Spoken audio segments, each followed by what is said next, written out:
There is not a single off-the-shelf part in this entire watch. The bezel, the numbers, the indices, the hands, the case, the crown, everything is custom designed by us.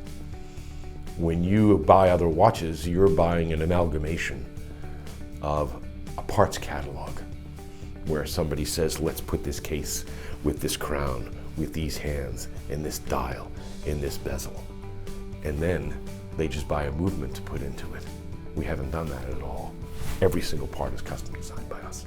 It's also been designed somewhat by committee and a committee of watch lovers.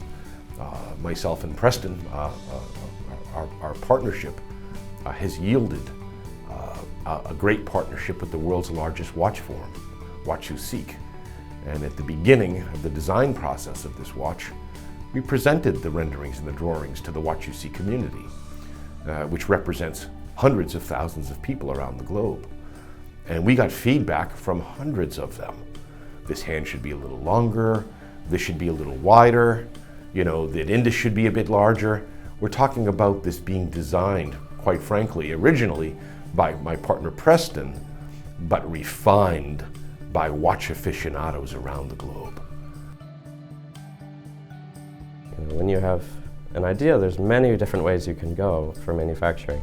You can choose to just send the design to someone and they'll quote you and say, if you pay this price, you're going to receive this watch in this many days.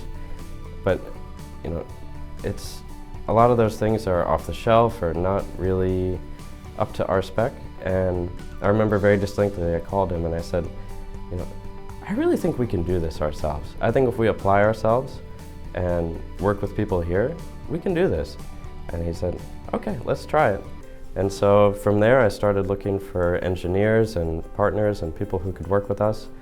And we found some really amazing people. Like it doubled or tripled my love for watchmaking because now I'm really there. Like I'm on like late night Skype sessions with our engineer saying like, oh, this pitch needs to be like this and this needs to be, you know, this sort of interaction, you know, to keep it watertight, and just a lot of hours there making it perfect because I had to get this idea onto paper and I had to get it perfect. And so we found the right people, and then at one point there's a moment where we have to decide, are we going to really do this? Are we really going to prototype? Because that's, you know, our money we have to put down. I said, you know, I really believe in this. So we thought, okay, let's take the risk. And I'd say about 7 months later, we got our prototype together and all the parts finally came in, and everything fit. We chose, you know, we really took a long time to vet the right people, and I was just obsessed with our drawings, and our engineer, I would go back and be like, are you sure this is going to fit this interaction? He's like, yes, just relax, it's going to be good. I'm like, okay. So, but when everything came together, like, it amazed me. It amazed me how, you know, at one moment I had to sit back and think like, you know, not that long ago I was just like on Photoshop putting this together, and then now, you know, through this work, all these pieces fit, and they fit really well. So here we are.